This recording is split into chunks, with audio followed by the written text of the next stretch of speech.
Here we are, guys. We're back at the shop, and today we have this sewing machine. Yeah, that's right. No joke. Somebody went and said, hey, do you want a free sewing machine? I know you like electronics. I said, absolutely, I'll take a free sewing machine. So I went to go grab it, and as I picked it up, I realized Compaq never made a sewing machine. So what the heck is this thing? I have no idea. But let's crack into it and find out how much gold is inside. All right, so here we are. As promised, yep, picked it up. Somebody asked me if I wanted a sewing machine. I said, absolutely. I like taking apart sewing machines. They got a lot of material. They're really heavy. A good scrap. But hey, we all know Compaq never made a sewing machine. Or at least, if you don't, you do now. If you ever see something like this, don't pass it up. It will amaze you. There's so many secrets to be had. First, let's just start. What are these? Why would they have these? What is this point? Why would these have this? What does this do? That's the first question I had. So I went to go flip it around, and I realized that it's definitely not a sewing machine. It's electrical of some kind, although sewing machines are. Sewing machines don't have slot cards and things like that inside of them. Absolutely, they do not. And bless its heart, it still has its cord. That's right, score. So, what is it? What is happening here? What is all the activities going on? I don't know, guys. I gotta put you down so I can gently flip it forward so we can look at the bottom.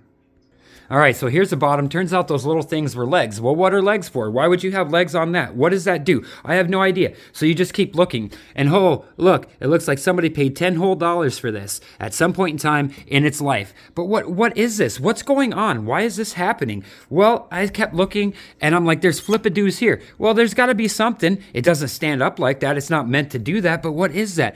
Oh, man, there's an open and a lock switch right here. Well, what is going to happen here? Oh, okay, so we did this, and all of a sudden this comes out, and I'm like, what in the world is that? That is not a sewing machine. What the heck did I find? What did I stumble across? It's got floppies, it's got a CRT monitor in there, it's got a keyboard attached to the whole thing. Oh my gosh! All right, so after doing a little bit of research, not too terribly much because I'm not really good at it, that's not my thing. I do research some stuff because I am not silly, and I know that things like this have got to be worth money. It's got two of the big old school floppy drives on it. I know I've had this on the channel once before, but that was back when we had 50 subscribers. Now that we're almost at 1,000 subscribers, I'm hoping somebody can tell me a little more about this. This is a Compaq Portable, not a Portable 2 or anything like that, just an original Compaq Portable. It is your original portable computer. Came with this. This is attached to it. It comes out as you've seen. You got two floppy drives right there, and you do all your computing right here on the go. It has a leather handle, as you guys seen in the beginning, and you just carry this sucker around with you. For the spy on the go, I don't know, is this spyware here? Do I have an old spy computer? I have no idea, but the activities are endless. So I did plug it in. It did make noise, but I soon unplugged it, not because it was smoking, but because I am worried about it.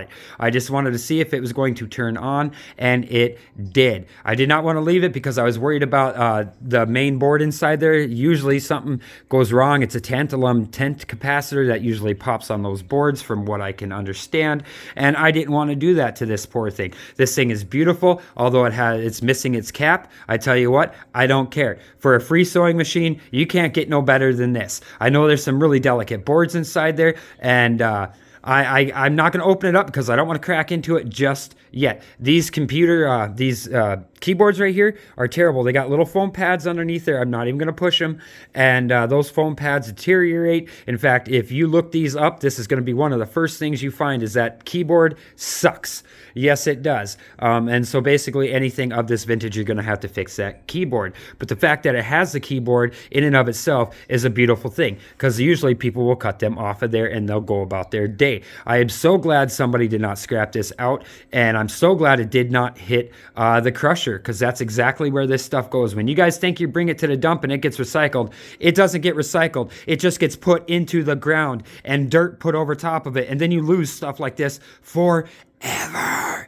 So yeah, it's lost forever. So for you guys that think that I don't recycle, I'm sorry, but we are recycling. We're keeping this stuff from getting covered by dirt. So if you guys have any information about this, then please leave a comment below. If for you new people, we're always finding new crazy stuff every day. Every day, I go out on the hunt, and I always find crazy stuff. So for all you new people, make sure you hit that subscribe button. For all my subscribers, thanks for hanging out again today, and we'll see you guys on the next video. For my wife, I love you, and for my kids, go wash your face.